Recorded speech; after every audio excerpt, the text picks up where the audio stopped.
संबंध उपर्युक्त प्रकार से भगवान की भक्ति करने वाले को भगवान की प्राप्ति होती है, दूसरों को नहीं होती। इस कथन से भगवान में विषमता के दोष की आशंका हो सकती है।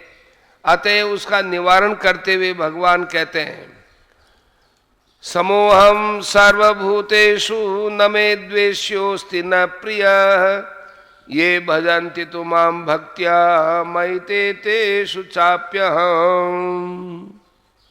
मैं सब भूतों में समभाव से व्यापक हूं, न कोई मेरा अप्रिय है और न प्रिय है। परंतु जो भक्त मुझको प्रेम से बसते हैं वे मुझ में हैं और मैं भी उनमें प्रत्यक्ष प्रकट हूं।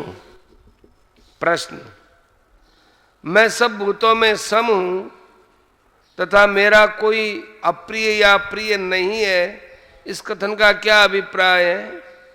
उत्तर, इस कथन से भगवान ने ये भाव दिखलाया है कि मैं ब्रह्मा से लेकर स्तंभ पर्यंत समस्त प्राणियों में अंतर्यामी रूप से समान भाव से व्याप्त हूं।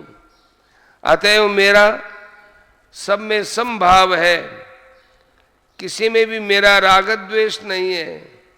इसलिए वास्तव में मेरा कोई अप्रिय या प्रिय नहीं है। प्रश्न, भक्ति से भगवान को भजना क्या है तथा वे मुझ में हैं और मैं भी उनमें प्रत्यक्ष प्रकट हूं, इस कथन का क्या अभिप्राय है?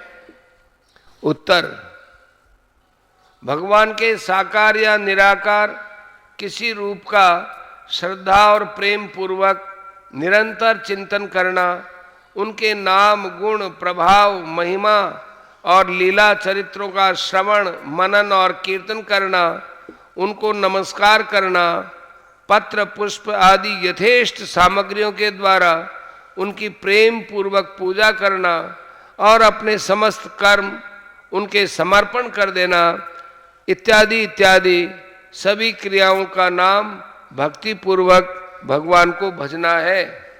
जो पुरुष इस प्रकार भगवान को भजते हैं, भगवान भी उनको वैसे ही भजते हैं। वे जैसे भगवान को नहीं भूलते, वैसे ही भगवान भी उनको नहीं भूल सकते। यही भाव दिखलाने के लिए भगवान ने उनको अपने में बतलाया है और उन भक्तों का विशुद्ध अंतःकरण भगवत प्रेम से परिपूर्ण हो जाता है। इससे उनके हृदय में भगवान सदा सर्वदा प्रत्यक्ष दिखने लगते हैं। यही भाव दिखाने के लिए भगवान ने अपने को उनमें बतलाया है।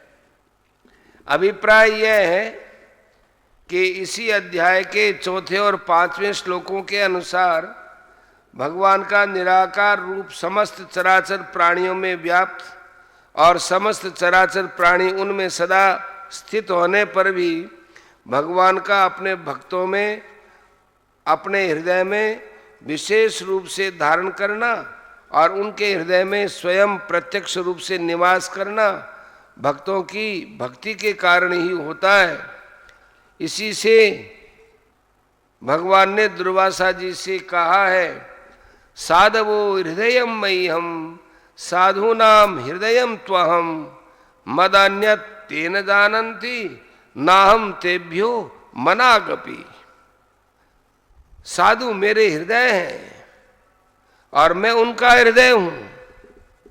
वे मेरे सिवा और किसी को नहीं जानते तथा मैं उनको छोड़कर और किसी को किंचन मात्र भी नहीं जानता। यहाँ साधु शब्द का अर्थ मूलतः भगवान का भक्त है।